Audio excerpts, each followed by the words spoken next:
ধনী হতে চাইলে ফজরের সুন্নতের পরে একটি দোয়া 100 বার পড়ুন, আল্লাহ পাক রব্বুল আলামিন আপনাকে হালাল ভাবে ধনী বানিয়ে দিবেন। এটা নবীজি সাল্লাল্লাহু আলাইহি ওয়াসাল্লাম নিজে জানিয়ে দিয়েছেন। মুসনাদে আহমদের হাদিস, তাবরানী শরীফের হাদিস। নবীজি সাল্লাল্লাহু আলাইহি ওয়াসাল্লাম জানিয়ে দিয়েছেন চমৎকার একটি ছোট্ট দোয়া, ছোট্ট একটি বাক্য।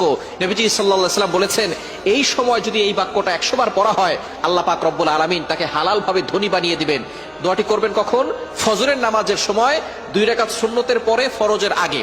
মনে রাখবেন, আজানের পরে, একামতের আগে এই সময়টা আমরা অনেকেই মসজিদে গিয়ে চুপচাপ করে বসে থাকি। আপনি এই সময় আল্লাহর কাছে দোয়া করবেন।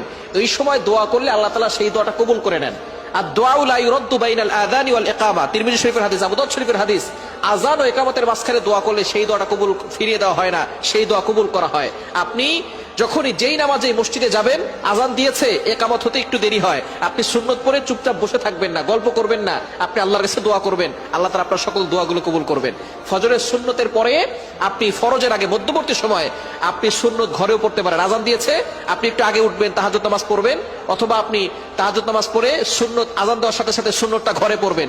ঘরে পড়ে মসজিদ যদি কাছে হয় তাহলে ঘরে বসে আমল করতে পারবেন, অথবা আপনি চলতে ফিরতে আপনি আমলটা করতে পারবেন। দোয়াটি হচ্ছে লা ইলাহা ইল্লাল্লাহুল মালিকুল হাক্কুল মুবিন। এই দোয়াটা যদি আপনি পড়তে পারেন, আল্লাহ তাআলা আপনার দারিদ্রতা দূর করবেন, অভাব দূর করবেন, রিজিকে আল্লাহ তাআলা প্রশস্ততা দিবেন, এবং আল্লাহ পাক রব্বুল আলামিন হালাল ভাবে আপনাকে সম্পদশালী বানাবেন।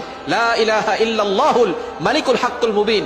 অন্য রায়াত দ্বারা জানা যায়, বাইহাকী শরীফের হাদিসের ভিতরে এসেছে, এই দোয়া পড়লে আল্লাহ পাক রব্বুল আলামিন তার গুনাহ মাফ করেন, এবং আল্লাহ তাআলা তার কবরের আযাবকে বন্ধ করে দেন। কবর আযাব মাফ হয়ে যাবে। লা ইলাহা ইল্লাল্লাহুল মালিকুল হাক্কুল মুবিন, কবর আযাব বন্ধ হবে। এটা বাইহাকী শরীফের ভিতরে এসেছে।